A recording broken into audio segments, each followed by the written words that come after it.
All right. Hi, this is Carolyn Elliott. And this is Laila Bernard. And you're listening to the Sleepover podcast. In the room with us, we've also got my wonderful husband, David Lovewell, and my daughter, Lulu. Laila has come over to my house this evening to teach me how to play Go and catch up, just chat. It's been about a week since we saw each other. About 2 weeks ago, we did our sleepover mystery school first immersion in Miami, which was wonderful. We can't talk that much about it because we are sworn to secrecy, so there's that. Yeah. We've all been initiated, let's put it that way. You may have been feeling the heavy initiation vibes if you're a regular listener to the podcast, so... just so you know, that's what's been up. Yeah, that's what's been up, and that's what I guess that's why it's been about it. Yeah, baby, that's white. This white. She's got the white Go pieces. Yeah, that was it's been about a month since we published a podcast episode, and I guess, just wanted to let the people know there's been a lot happening. We have not been slacking on our tireless efforts to precipitate awakening within ourselves and the world. We have, however, not been publishing our podcasts. But now here we are, back and live, and Laila's currently lighting some wonderful resin Italian incense that our friend Neil has been importing. This is called Vatican incense. Yep, so we're getting the Vatican vibes in here. This is exciting. So yeah. I'm curious what it smells like. I guess Neil has really been excited about the psychoactive properties of incense lately. He and I had a fun time just the other day using cannabis with frankincense as an incense. And they use that in the church for a good reason. It's very, very mind-altering. It really, you can't... They actually historically at times used cannabis with the frankincense? That's what Neil was telling me, yeah. I'd read that somewhere. I thought, was that in, the early church, before, the Council of Nicaea and stuff like that? When it was still actually, a mystery school? Well, you know me, Carolyn. I'm such a huge Philistine, and I pay no attention to dates and times or places. I'm just cruising through the here and now, so I have no freaking idea when or how or what. Interesting. Well, I shall just remain curious then. Yeah. So let me give it a sniff. Smells good. It's got some heavy frankincense and myrrh vibes. Yeah, the packaging doesn't say what's in it, only that it is the Vatican incense. There's something red going on there. I wonder what the red is. Maybe it's some kind of acacia something. We've been talking about the acacia. Yeah, we've been talking about acacia a lot lately. David bought me this wonderful book called Angels in Vermilion about how there's, I guess, good textual and historical evidence to suggest that the Philosopher's Stone is a preparation of acacia, which ends up being red DMT crystals that you can burn as incense and get high on, or you can ingest with some Syrian rue. Yeah. And I wonder if it goes through all the white, red, black, red phase, just like I'm guessing that's... I think it does go through various phases. It's so complicated. I was reading the book. It's codes upon codes in those alchemical texts. Totally. But it is just fascinating to think about, which is those drawings of angels, cherubim with all the eyes and everything. That is what DMT visions look like. DMT visions, yeah. Yeah, and of course, alchemy, plant alchemy, is a form of external alchemy. And it's also very evident to me that, internal alchemy practices, Taoist or Vajrayana Buddhist, where people are, or whatever, Indian, raising the sexual energy, Tumo, Kundalini, secret fire, whatever we want to call it, bringing that up to the crown. I hope that's not super loud. Her playing with these stones. Yeah, Lulu's got one hand in the pot of black stones and one hand in the pot of white stones. I'll just try to keep it over here. Maybe we'll just talk a little bit louder and try to keep the phone further away from the stone mixture. I love the sound of ghost stones rattling on each other. So it is kind of great. You're welcome. You're welcome, everyone. You're welcome, everybody. So, what was I thinking? Oh, the inner alchemy of like the fire. So the inner alchemy produces endogenous DMT. Right. All of those practices are facilitating the like the stimulation of your pineal gland to release the DMT that gives you the same experience as consuming these entheogenic compounds. Yeah, so it makes sense to me that the external plant alchemy would be all about that DMT. All about the DMT, right. So what we're really talking about is DMT production. All DMT all the time. What is weird to me is that never occurred to me before I read that book.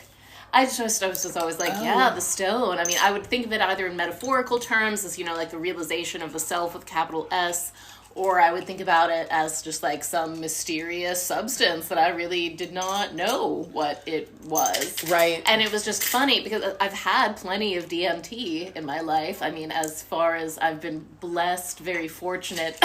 Fortunately by the gods of ayahuasca and other magical beings. To receive it. One story that I thought was really fun from that book was about how, so obviously we know that the bufo toad is a source of 5-MeO-DMT, and that toad, I guess, is only in North America. But so the authors of this book were puzzling over / musing over all of these drawings, alchemical drawings, witchcraft drawings with toads featured prominently. Right, the witch's toad, licking the witch's toad and getting the warts of knowledge. And they were just sort of like stumped on this, like, well, the bufo toad is only in North America. Why are they? But it seems pretty obvious to me that there was probably. Maybe there currently are DMT toads in Europe, or there were, but they were just, people were so into DMT that they ate up all the toads. Or possible, knowing the rapaciousness of European appetites, possible. But also, like, weirdly, what that's making me think about, Carolyn, is when I was reading The Cosmic Serpent, which is a book about, it's a book about DNA and consciousness and ayahuasca shamanry and basically shamanism in general. And he says in that book that it's, the symbol of the shaman the world round is the snake, even in places where the actual reptilian snake is unknown. So, like, even in, like, far northern Russian places where they're, like, northern Asia, where, like, snakes just don't exist because it's too cold, the shamans there still decorate their clothing and their drums and their, shamanic apparatuses with snakes. So because they see them in vision. Because they see the snake in the vision, and, like, the ayahuasca spirit reveals itself as a snake, and, like, it's the snake. Anyway. That makes perfect sense to me, because before I ever knew that bufo toads were a thing, I had, like, freaky dreams where, like, a witch would, like, put a toad in my hand and I'd eat the toad and, like, trip balls in the dream.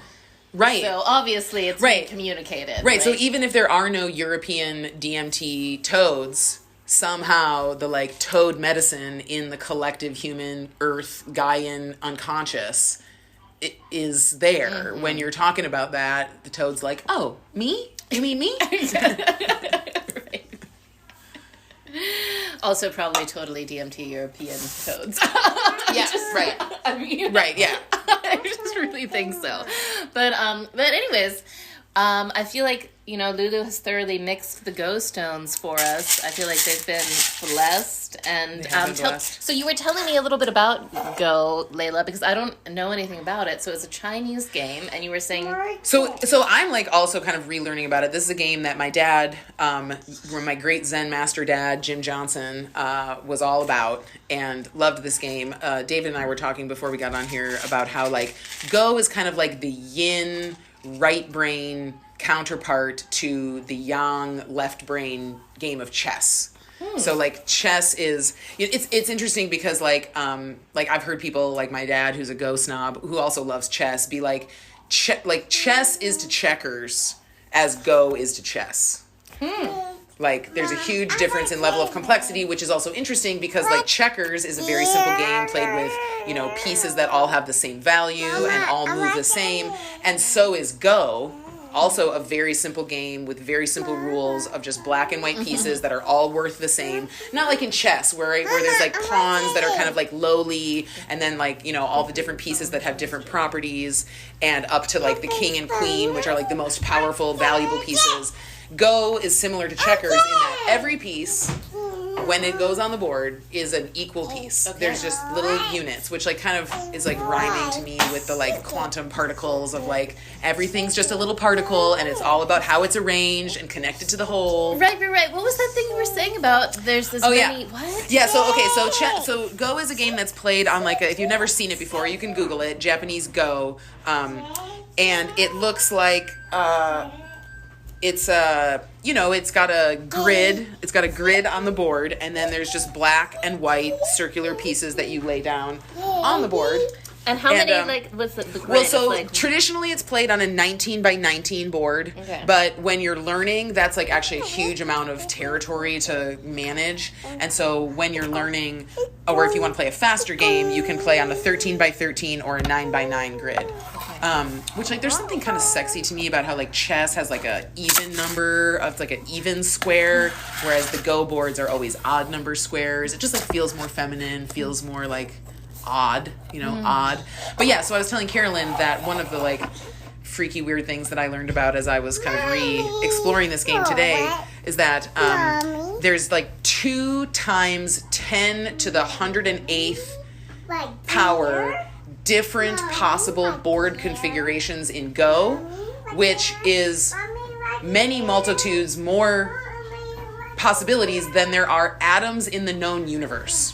The number of atoms in the known universe is like roughly 10 to the 80th power, and this game has 2 times 10 to the 108th power possibilities, which just, speaking of DMT, is like a sort of weird... That's insane. Right, it's like a weird property of infinity within infinity, right? Like the manifest universe of which we are only like the tiniest little tiny shred. Like we can look at a board that has more possibilities than everything that already exists. And that just blows my mind.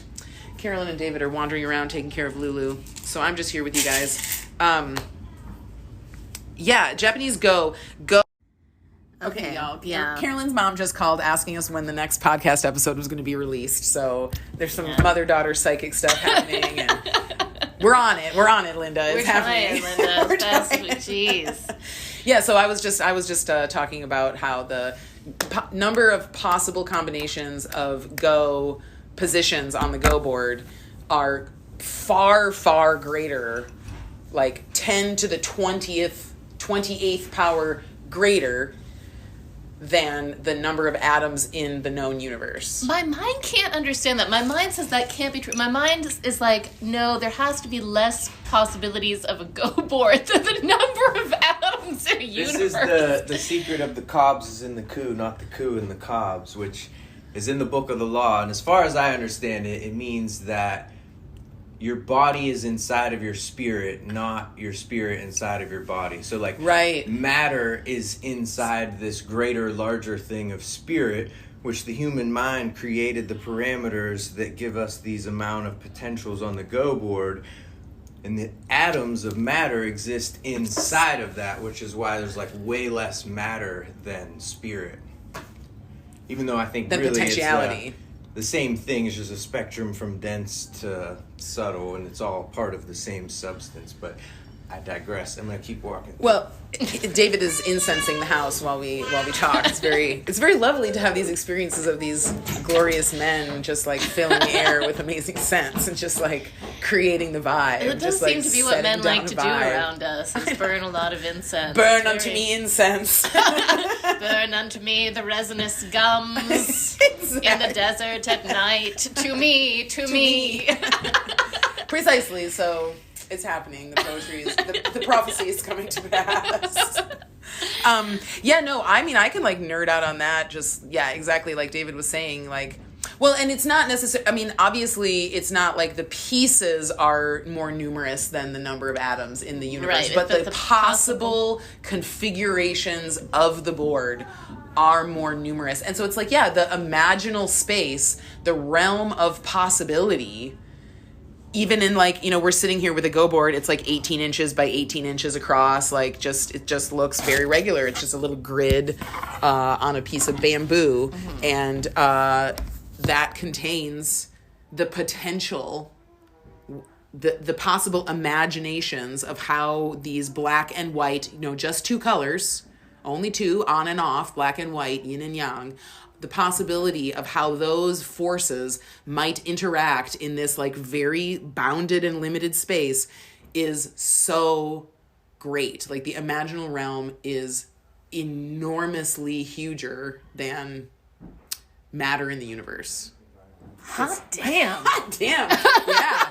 Well, it's like I was nerding out with you, Carolyn, earlier this summer, like talking about, the different realms of infinity and how like, if you start at 0, you can go all the way up to positive infinity, and you can go all the way back to negative infinity, and you can go, to the side infinity and to the, to left infinity, to the right infinity. You can go like, up infinity, down infinity.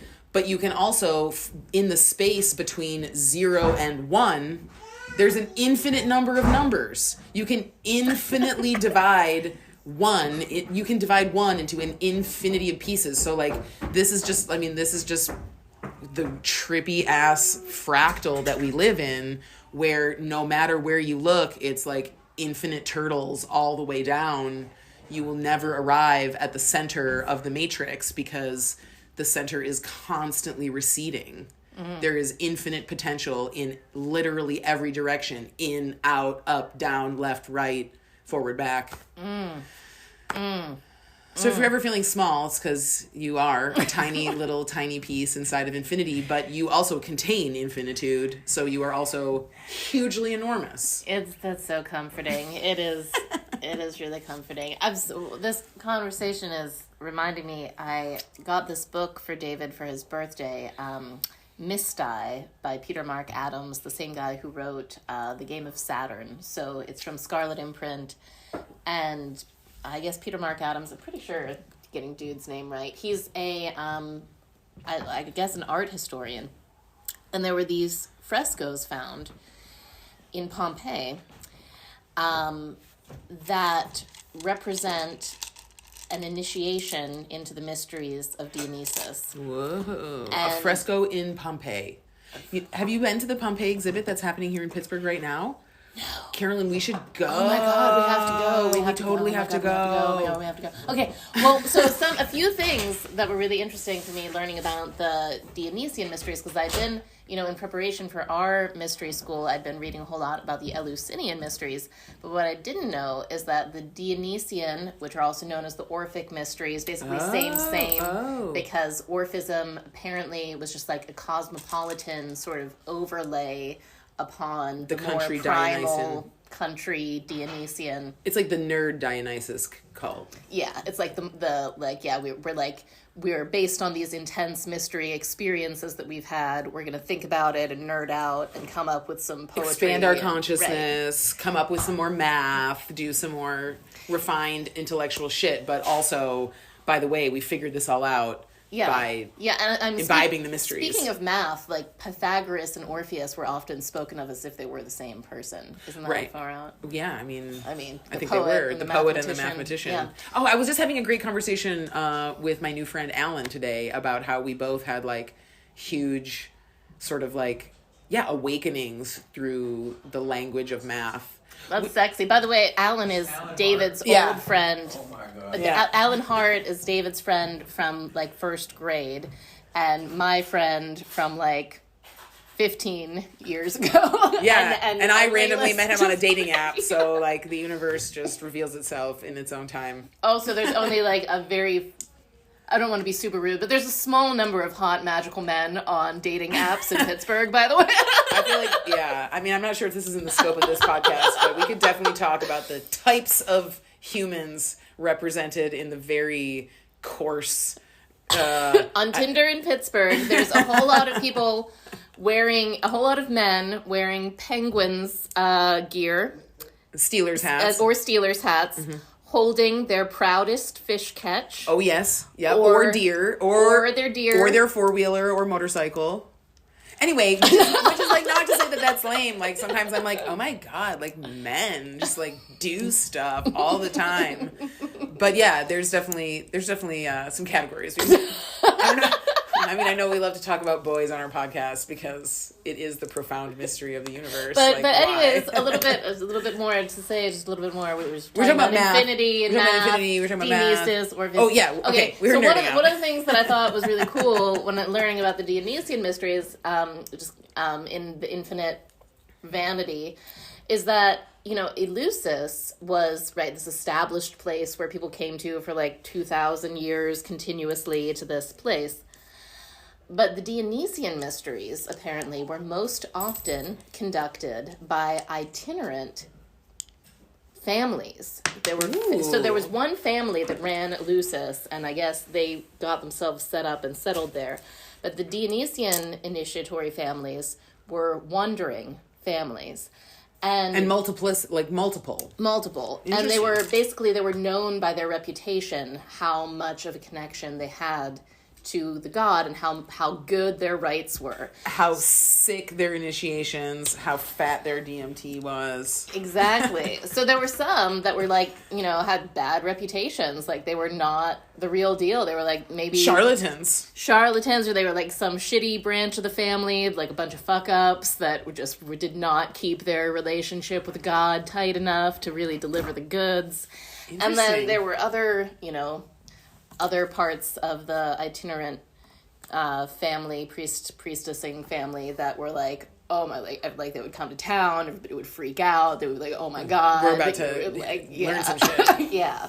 And cool. I just thought that was like really fascinating, and also, just because we're sort of doing the fly-by-night itinerant version of the mystery schools. Right. We're accidentally being a little, well, and I mean, that came up. I mean, without saying too much, I feel like we were really invoking the spirit of, invoked both Dionysus and Kore, Well, absolutely. Well, of course, I mean, and the Eleusinian mysteries, I mean, Dionysus is a huge part of the Eleusinian mysteries. It was just sort of like at Eleusis, the emphasis was more on Kore and Demeter, sort of more on the goddess dimension of the mystery. And in the Dionysian rites, the emphasis was just a bit more on the Dionysus. And also what I thought was fascinating that I never knew before was that, so one of Dionysus's main consorts in these mysteries is Ariadne, who, famous from the story of, the Minotaur. She helped Theseus navigate out of the labyrinth so he didn't get eaten by the Minotaur back in Crete. So these are old-ass stories. So, but apparently Dionysus falls in love with Ariadne and has Artemis appear to her and kill her so that he can be with Ariadne in the underworld, in the vast beyond. And Ariadne receives the name of she's known as She of the Labyrinth. But that's the kind of name that's, you don't just give that to a mortal. So there's like the implication that, I mean, from what I was sensing, like Peter Mark Adams did not say this outright, but from what I was sensing, like the implication is that Ariadne, as the Lady of the Labyrinth, is Persephone, is also like the queen of the underworld. The one who leads you through the dark mystery with the scary monster at your heels. Yes. And of course, so, and in the stories, there's two mothers of Dionysus. So the mother, I don't know, it gets complicated, but basically has a few different incarnations. So one of them, Dionysus Zagreus, he is the son of Persephone. And that's at Eleusis. At least, Carl Karenyi seems to think that at Eleusis, part of the major revelation was like Persephone holding her newborn son, Dionysus, who's also her lover, who's also Pluto, because Dionysus and Pluto right. Well, it's like the Isis Osiris. Exactly. It's the Mary Jesus. It's the real it's the real it's the divine alchemical incest. And so but we were having I don't know, my mind was just being kind of blown, because actually I don't think this is to say too much about our rights either. But I was in, I was working with imagery of Pan, because we were working with that thalamic stream, like Pan. And erotic energy as alchemical energy. Yeah, and I was trying to emanate myself as Babylon, because Babylon and the beast, Pan is another name for the beast, doing like a tantric visualization, and I just couldn't keep the imagery of Babylon up, and I was just like, fuck it, I'll just be a translucent rainbow nymph making love with Pan. And I was like doing that visualization and like having like beautiful realizations of emptiness and like DMT releases in my brain, like the good, and what we're all after, really. yeah. And then days later, I was reading this book that arrived for David's birthday, and I was surprised to learn in there that the female initiates of the Dionysius cult were called nymphs, which is a word that also means bride, I guess. And they were meant to see themselves in frenzied union with Pan, with Dionysus in his form, his beastlier form as Pan, his more, the raw sexuality. Because Dionysus, there's many flavors, right? There's sort of like a soft, effeminate, like wine drunk,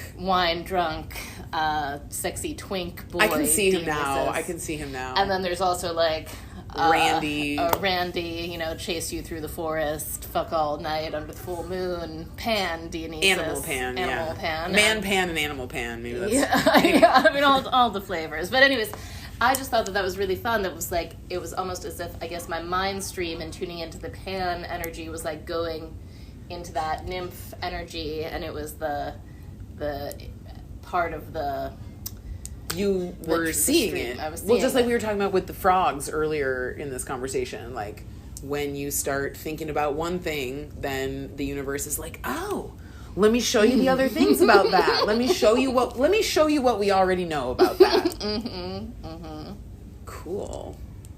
That's really interesting. The thing that came into my mind when you were talking about the like grounded in place, more feminine Demeter Kore focused Eleusinian mysteries versus this like Dionysian nomadic thing is I'm like, oh, that's interesting. That's kind of like the proton and the electron, the like the rooted, grounded, embodied feminine principle is like in a place, in the body, like in a cave, is in there, sitting there, receptive, waiting for the, initiates to come to it.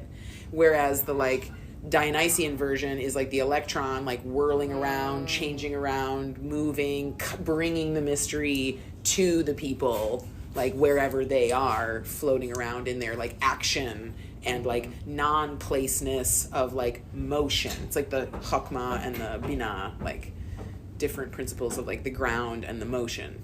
Anyway. Yeah, absolutely. And so I guess what I was also learning from this truly book, there's only one thing going on. I don't know, like it's right. just in all of its different rhymes and all the different poems that the universe decides to write, like so majestic. It's so majestic.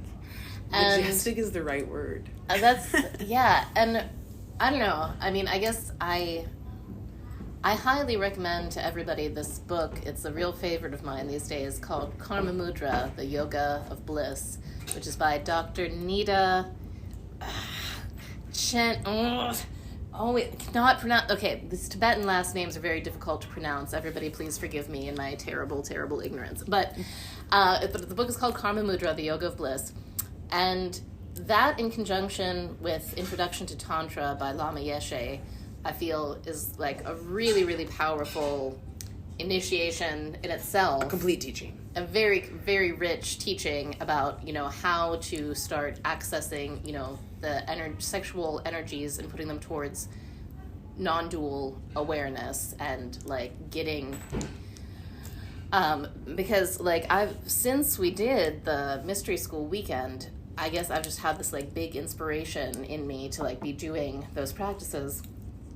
And, like, the union of bliss and heat is the classic expression of that in, like, Vajrayana Tantrism. Like, that's the goal, is, like, the non-dual bliss and, like, the heat of existence and, like, realizing their union. and I've been studying and like reading more about the Dionysian Mysteries, Orphic, Eleusinian. It just, I mean, maybe it's so obvious it doesn't even need saying, but I guess I'll say it because I haven't heard it said that many times in my life. Well, say it now, Sister Carolyn. They are the same. They are the same things being taught, like the ultimate dreamliness of existence, the ultimate immortality of continuity of consciousness, the ultimate erotic fuck, death, love, joy of it all, the way that as Crowley said, that the pain of separation is ultimately as nothing and the joy of union all. And like the pain of separation just exists to make the joy of union that much extra hot. Oh my God. Yeah. And it's just like what's so amazing and what I'm so grateful for is that in the Tibetan and the Indian, well, I think especially the Tibetan streams really preserved a level of preserved and cultivated a level of technological proficiency and a body of literature about these techniques that's amazing. I think that probably some similar literature existed in the West, but it was just like relentlessly burned out, like when the Muslims burned the library at Alexandria, right. The Christians did all sorts of intense persecutions of all sorts of mystery cults, especially having anything to do with Eros. Right. That filthy trickster Eros who will lead you down the path of wisdom. Exactly. But like as I was looking at these images of the these the Pompeii mystery frescoes, I was really reminded of, and I mean they're a much different artistic style and everything, but I was really reminded of the beautiful paintings. I guess maybe they're also some sort of frescoes that are inside of the they're called like the Dalai Lama's secret chambers. I don't know. There was like a book like mandalas published. Or whatever. Yeah. They're exactly. They're like, and I was seeing as I was like going into the visualization, like I was starting to like sense a mandala of like. Pan, like, arising, like, around, like, I could, like, begin to, like, feel and intuit it. But, yeah, I mean, of course, we're always in the mandala of Pan, but anyways, it's just been really, good times. So, Carolyn, your genius is just one of my favorite things in all the known universe. Your like rambling curiosity is just such a gift to all of us. Thank you so much. I just heard this from the other room and I wanted to chime in. I think it's an interesting continuation of that oppression. The only Supreme Court ordered book burning in history was on Wilhelm Reich in his findings about orgone, which was basically his scientific study of chi and prana, but he named after orgasm, and he saw everything as like this innately healing, benevolent orgasm that is the basis of all life in existence.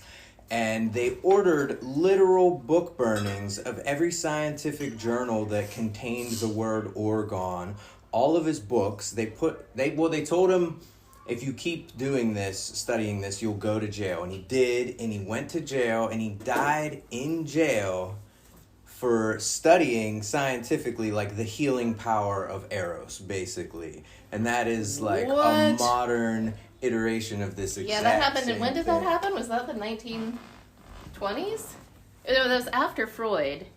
I forget when William Reich. Oh my God, that's mind-blowing. I mean, that's, like, really in line with what we've been talking about, Carolyn, which is that, like, even in modernity, we can see these, like, sex cult mystery schools trying to emerge in the face of the, like, numbing, negative, forgetting, Saturnian magic of, like, the material realm as the only reality. And, like, time and time again, like, that overflowing of, like, make love, not war. Like, it's all love, baby. Just, like, gets destroyed. Mm-hmm. I mean, just it's very dangerous. Like the level at which they suppress it sort of shows that, like, they know they're wrong, It seems like it's just super. Well, like weird. It shows that they know that they're wrong, and it shows that they know the power of like wholesome sex magic.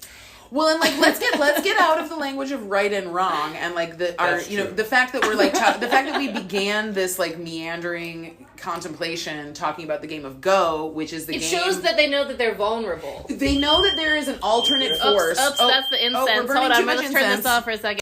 You know that you're really talking about intense stuff when the fire alarms go off. Well, obviously this incense is getting us really high, so... If you want to burn enough incense to get high, you have to unplug the Exactly. Yeah, so we were talking about, like, you know, these, like, forces that are battling, and we were talking about how, like, oh, they know they're wrong, but, you know, here we are in the non-dualistic framework where there isn't right and wrong, and we were talking about this game of Go, which is literally just a battle between black and white for territory in the space, and each of them is simply trying to live. That's all either of them is trying to do, is create life for themselves.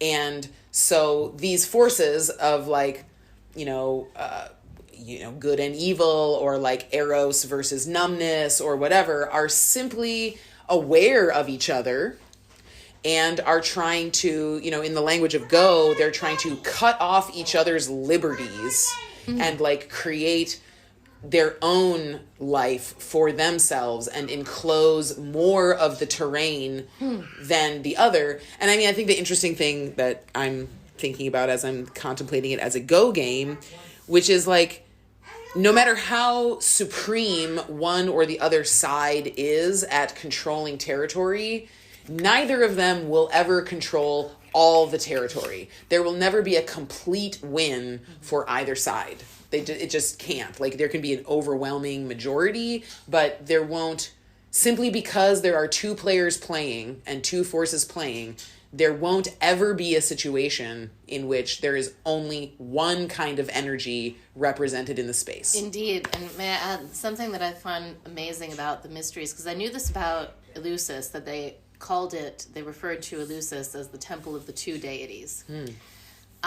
What I was also learning was that the Dionysius mysteries were considered to have the two shining ones, like be the mysteries of the two shining ones. So, which in many iterations, I guess, was taken to be like Dionysus in union with his consort Ariadne / Kore. Right. And I just think that's like really fascinating. Like the doubleness of the deity is right. Like that's how you get to be a deity instead of just like an omnipresent oneness. Is you are capable of relationship. So you have a lover, you have a child, you have an enemy, you got some relationship going on. There's at least two of you. Right. You must intrinsically make yourself double in order to have any kind of thing going on worth talking about, or else you just live in the infinite cosmic silence, which sounds boring as fuck.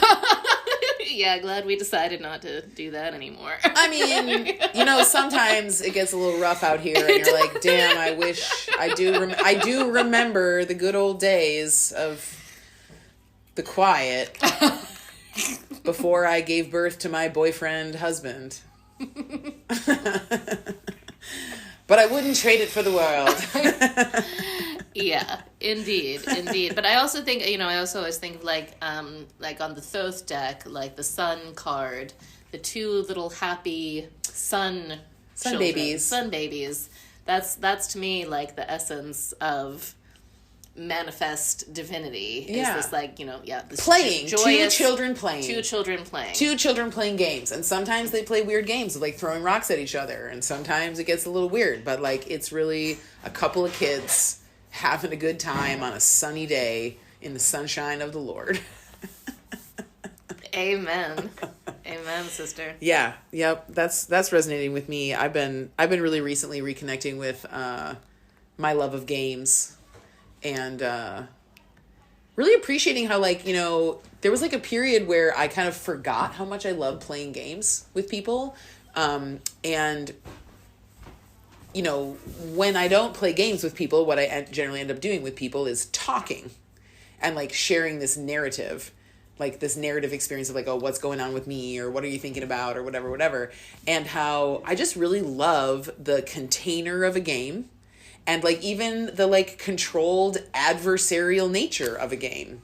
You know, like you're my opponent and we're trying to beat each other's ass and like win in this game, but you know, when you zoom out, like the two players of a game are like, hey, let's do this thing where we try and like beat each other. Let's do this thing where like one of us tries to win and the other one's going to lose as a consequence of that. Sounds fun. It'll be entertaining. It'll absorb our attention. Yeah. We'll just be doing that together and like for the fun of it. And like, you know, that's one thing that I've been really noticing about myself is that like some people are super competitive and like when they don't win, they're like really having a bad time. But I always just feel like, man, like win or lose, I'm super glad we played. Yeah. I'm super glad we're hanging out doing this thing, and like maybe I won or lost like a complete idiot and like made the worst possible moves ever, but like super great to see your genius. Super amazing to see how you were playing, you know, just there's just like it is amazing. Did I see you had a vape somewhere? Oh, of course. Yes, I do. Yes. So I guess should maybe I don't know. Tell me, I mean, what I don't. The people on the podcast. Well, okay. I feel like Go has been such a fun like stepping off point into this like larger mystery because infinity is in every place and it's all really the same thing. So if we want to talk about the game, we sure can. But like, it's been a great invitation to contemplation. I'm curious to hear about how some of your integration from our first mystery school weekend has been. Gosh, I feel like I don't know how much I can say about that without revealing too much of the mysteries. But one of the things that I've been kind of speaking about this, like, you know, yin and yang, like cosmic other, has just been like dwelling in the fact that like leading initiations is an interesting like place of utter union with one's initiates. Oh, yeah. And also, like, complete separation from them. Because, like, you were on the other side of that experience. Oh, I know. And so, like, you don't know anything at all about what the people who went through that experience had from it. And yet, you know everything about it. Because you watched them. Like, it's just an interesting, like... I don't know even exactly what I'm saying, but I've just really been enjoying the contemplation of how, like, even in the fact that, like, we know nothing about each other's deep inner space, no matter what, we're all, like, in union with one another. Like, no matter what side of the experience we're on, it's yoni lingam deep union. Yes. We're really inside of each other. Very deeply. Yeah. It's gorgeous. And it was really gorgeous for me because that was the most, I don't want to say too much. But I think people know we did, you know, things went on. Things happened. It was, I guess, the largest, most concentrated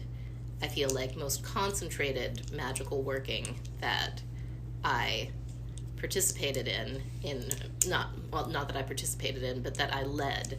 And so, like, it was really, really beautiful for me to have that experience of so many souls concentrating in that way. With intention. Yes. Yeah. I mean, that was one of the beautiful things. I think maybe I can talk about this a little bit. Was holding the space of... we all really know, like every single person deep inside themselves, however unconsciously or consciously, really knows the mystery, like really understands what it is. And I think one of the beautiful things that happened this weekend, or that weekend that we did that, was just allowing that that's true. Mm-hmm. Just allowing that that's the case, that like every single being that we look at is looking out at us from a place of like, I do remember somewhere in myself. Well, yeah. So one thing that I think can be said too is also that in many contexts in life, like whatever regular social contexts, it's sort of like that permission to enjoy that knowingness is not explicitly given, right? And it's like the absence of that permission in our culture, I think, is what makes so many of us go, you know, a little bit wonky with, like... sad, lonely. Yeah, it's indeed. And so, like, it was a very deep, fulfilling experience of connection to be able to have a space of permission for that shared awareness. Right, and it's not even like we were getting super philosophical or super deep or real heady about it. I mean, I feel like some of the most profound experiences of that weekend for myself and other people was just the silence. And even just like the mundanity of, you know, eating cereal at 3:00 in the morning when you can't sleep because you're too excited and it's too loud anyway. And just being like, ha ha ha, like we can all know that we love it. Mm-hmm. We really love it. Mm-hmm. Whatever it is. Like our little bowl of Lucky Charms and this like crazy situation is what we really truly love. And like it doesn't have to be complicated, but it is profound. Like it doesn't have to be deep to be profound. You know what I'm saying? Well, and also simultaneously, I mean, I feel like we were getting quite deep, but yes, not in a super heady way. No. And that was another fun thing that I was reading in that MYSTAI book about the Dionysian Mysteries, is like it was understood to be not a place where people learned a doctrine, but where they had an experience. Mm-hmm. Right. Man, I was talking about that with Allen today, of like how I've recently been praying that like I become more foolish and like less smart and like less interested in like getting it and like figuring it out and like knowing, and really moving into the place of just like wonder. I bet that really turned Allen on. Maybe it did. We'll never know. But yeah, just, I mean, you were saying something earlier that actually also piqued this thought of like, yeah, like the bliss. Like bliss is an understanding that surpasses the mind. It's like you say in your, you know, like lots of your work about how like it's the aesthetic appreciation of things, not the like intellectual or like more moralistic appreciation of things. It's the aesthetic appreciation. And I've been really like lately kind of giving my mind the task of like, look, mind, you're never going to give me answers. You're not actually an instrument of answers. You're an instrument of curiosity and wonder. And so, and that has given me some freedom of like, you know, it doesn't matter what the like result of any study or curious wandering is. It doesn't matter if it turns into some kind of something. It's just like, oh my gosh, what is that? Why is that like that? Oh my goodness, it's like that, and it's similar to this, and like, oh, if you look at this in this way, and then you look at that in that way, like, God, they look the same. And instead of trying to be like, why do they look the same?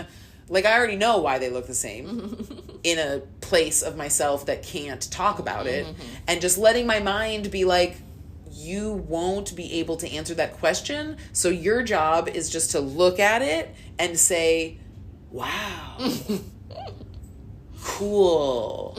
And like, that's the like highest function of the mind, is just be like far out. Mm-hmm. Yeah, it was interesting. It's like, you know, I've spent a long time with Hermeticism, which has a lot of intellectualism to it. A lot of like, I mean, you could. Well, I mean, Hermes is the mind. Hermes is the mind, right? And I've been reading Dion Fortune That's books. why all of us nerds love Hermeticism. Yes. I'm reading Dion Fortune books, and Dion Fortune talks about like the orange ray and the green ray, and like the orange ray is like the Hermes ray, and it's a very like intellectual ray of like, you know, the Kabbalah and all of its correspondences, and Hellenic astrology and all of its complexities, and the tarot images and all of their complexities. And I really feel like what the study of that does, and I imagine it's perhaps very similar to like the study of a complex mandala in Buddhism, because I mean the tarot and astrology, those are all mandalas. That's right. tree of life, is it gets the mind to like be like, wow, I can't, like, the linear mind cannot, like, hold it all at once, and so it just starts to melt. It starts to give up. Right. It's like, oh, I love it. Like, those mandalas are, like, both, they're like tantalizing treats for the mind, that the mind is like, oh, I would just be so flattered, and, like, my pride would love to just immerse myself in, like, getting it. And so it's, like, drawn just, like, by pure eros, almost like mind eros, into, like, I am going to master this system. And then in its attempt to penetrate the system is, like, overtaken by how much it actually is incapable of doing that. Exactly. In the best way. It just, like, loses itself in, like, shuddering intellectual orgasm of, like, it's so good. I can't even talk anymore. I can't even speak about it anymore. I just see it and it's great. Yes. And then you just turn into a giant translucent nymph being penetrated by Pan, and you just and an idiot. The best kind of idiot. Well, that was one of the things that was occurring for me as I was tantrically embodying the nymph. I was like, wow, I really feel dumb. I really feel like, I'm like a bimbo nymph. Yes. And it's awesome. So mindless. Yes, like just this mindless joy. Yeah. Mindless joy. Oh, I'm so glad we're talking about this. I've been really meditating on this, like praying for the mindlessness. Just, I don't know. I'm really adoring idiocy and foolishness. Just like the foolishness of, like, what? Oh, wow. I didn't know that. Yeah. Which is tantric medicine for me, because, like, many times in my life I have been a supreme know-it-all, and, like, that has really been my bag. And so it's fun to just be like, no, I'd like to lose that. I'd like to lose that identity as a person who knows. Well, indeed. And there's something about, that, like, that, what is it? There's, like, some sort of saying, like, if you're not pissed off, you're not paying attention, or, like, if you're not fucking depressed, you're not paying attention. Totally. And it's like, there's a certain way in which smartness, like, utterly fucks you over by, like, you can get depressed or get very angry if you're just constantly listening to that linear mind, because the linear mind finds nothing very much to be happy about in this world. Like, there's so many threats and so many, offenses, insults, vulnerabilities. And so, beginning to surrender identification with that linear mind feels so awesome, because it takes you into that, like, bimbo place of, like, I'm fucking dumb. I'm just enjoying this. This is this whole life, death, pain, torture, nurture, sweetness. Yes. Like, what is pride? I'm just here to be enjoyed. Yeah. To enjoy and be enjoyed. Mm-hmm. What is there to prove? Nothing to prove. What is there to know? Yeah. I mean, anything that's worth knowing, you already know. I mean, which is not to say that, like, we don't love massive intellect and whatever. But, yeah, it's just a totally different orientation to that. And, like, not trying to let the frustration of the mind who can't know, like, confuse one into being, like, you're lost. Mm-hmm. Mm-hmm. Like, the mind's lostness is not the same thing as truly being lost. Right. And I mean, I had that experience this summer. I was like, oh, lost my mind. Oh, how great. It was just the best thing that ever happened to me. Turns out didn't really need it anyway. Exactly. It'll come back when I need it. It'll be there when I'm looking for it. Yeah. Yeah. It's a gorgeous thing. And I think that's, I've, since 2012, I've heard a lot of talk about, like, the rising of the divine feminine and whatnot. And I guess the way that makes sense to me these days is really, like, it's the rising of, like, the non-linear mind, that right. The heart that doesn't need to know the details, just is, like, surrendered and willing to inhabit and feel and receive. Well, and, like, yeah, that's one of the, I don't know if I've said this on this podcast before, but I'll say it again. That's been one of the interesting, like, linguistic, hermetic, mercurial contemplations that I've had over the last year or so, is like the word understanding has in English like two kind of different connotations, which like one kind of understanding is this like linear mental, like getting it, being able to solve the puzzle, knowing the answer, giving the right answer, being able to reproduce the results because you get it and you can like explain it. And then there's the other kind of understanding, which is just like, oh, honey, I understand. Like, I feel you. I know what's going on for you in my body, in my heart, in my soul. Like, I understand. And like that form of understanding is not like comprehension, it's compassion. And I think that is like one of the biggest shifts in consciousness that I've experienced, is that like, it's really not about comprehension, it's about compassion. Yeah, truly, which is the name of understanding and the name of her holy grail, according to the cry of the ethers. Exactly. But it's so interesting how like in our English language prison, the word understanding can be a like bauble for the mind. Right. Well, something that has helped me with that is thinking about, I guess I read somewhere that the word understand, I probably was Heidegger, because he's German and it's a definitely super German word, means standing under the doorway. So standing under the limen, in the liminality. Right. So like understanding is like standing in the doorway, like in the fluxing place of exiting and entrancing. Well, and isn't that the name of Doth? Isn't Doth on the Understanding is the name of Bina. Okay, understanding is the name of Bina, which is Babylon. And Doth is, honey, what's the name of Doth on the Tree of Life? Is it knowing or knowledge? Knowledge. But Doth, since it's the final one. Well, it's the Sephiroth that's in the middle of the abyss. Right. And Chakma is knowledge. I think Doth is considered like the gateway or the abyss. I want to look it up. Chakma is wisdom. It's like the doorway. Knowledge. Doth is wisdom, understanding, and knowledge. And Doth is... Well, and it's interesting because it's invisible. It's invisible. It's the Sephiroth that like exists and does not exist. Knowledge exists and does not exist. And it's associated with the throat chakra, and which also extends around the head into like the base of the cerebellum, yes. like the medulla. And as I understand it, it's because it's in that abyss there. It's it's the non-dual. It's that place where the mind has melted. Right, it's right under the lintel. It's like at the lintel of like known experience that you can verbalize and share and articulate and enumerate and chart and graph and whatever. And then beyond that, on the other side of the doorway is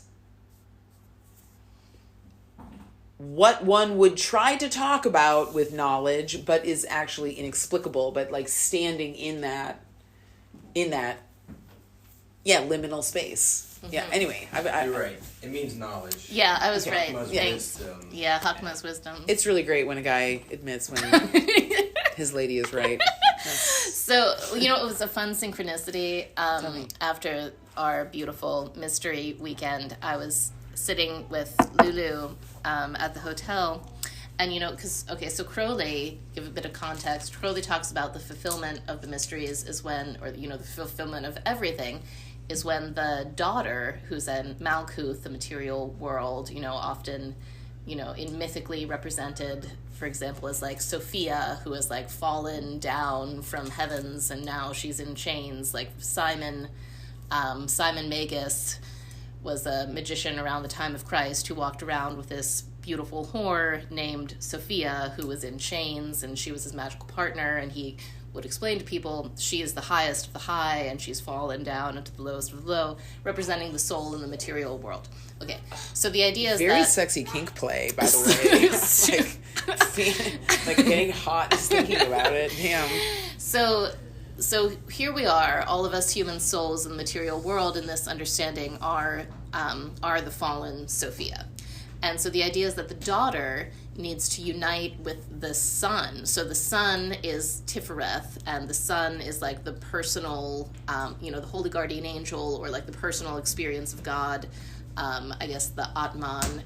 And so the daughter, the human personality, the human soul, unites with the son, and in doing so, she is elevated to the seat of the mother at Bina, and there she awakens the eld of the All-Father, which has gotten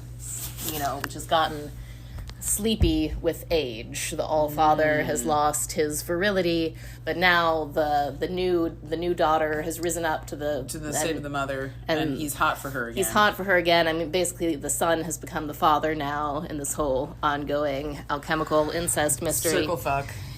But what was so amazing was, so I was sitting with Lulu. Oh, now Lulu's playing with the Go pieces again. And Lulu was, we were sitting on the couch, and she put her hand on my chest, and she said, "Mama is Lulu." I was like, "Mama is Lulu?" She was like, "Yeah, I Lulu, I Mama." I like JJ. Okay, she wants JJ. That's her word for cartoons. But anyways, The great wise Lulu demands her. But I thought about that, and she was asserting the identity of the mother and the daughter, which was the essence of Eleusis and the essence. Oh yeah, she was also nursing on me, and her word for my breasts and the breast milk is mem, which also happens to be the Holy Hebrew waters. with the Hebrew letter mem means the great waters, and it's one of the three mother letters.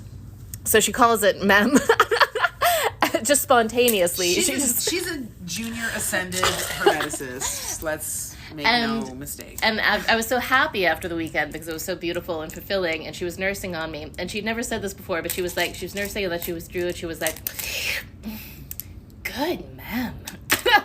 It was just like, ma'am. Good mem. She could just taste the happiness in my breast milk. And here's some water, baby. Hold on. Let me get you some water. And so that happened. And then what was there? I was thinking of another fun synchronicity. Oh, wait, my mind is starting to blur. I don't know. But anyways, all amazing stuff. We've given the people so much to think about, Carolyn. I feel like this episode of the podcast has been just really lovely, and if your mind is giving up, it's because we've been talking about the need for the mind to chill the fuck out. Yeah. Just chill out. So anyways, I guess we'll leave you, and maybe I'll let Laila actually teach me some Go. And thanks for listening, everybody. We love you. Please like us, follow us on whatever podcast platform you're listening on. Give us a little review. That helps more lovers of the mystery find us. Okay. Thanks, everybody. Bye-bye. Good night.